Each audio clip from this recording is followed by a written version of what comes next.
Jalaw mga kamesh. An evening of my life. Ito, gabi na matapos kong magpagluta. Puta drip, pumunta kami dito sa Blake's, tumambay. Waiting. Habang naghihintay, may pakwi si ate. Binigyan ako ng lapis at mga sasagutan. Pili na raw ako ng kakainin. Check.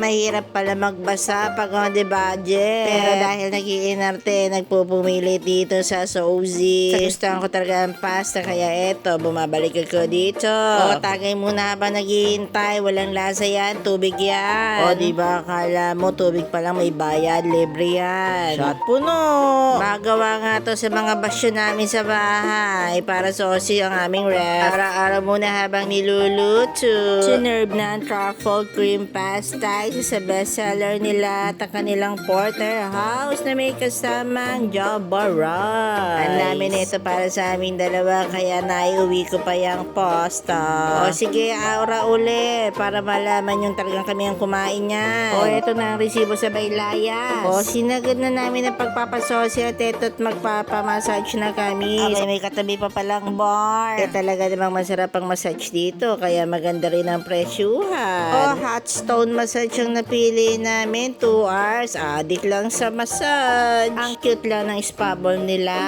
12 midnight na kami natapos. Push guys!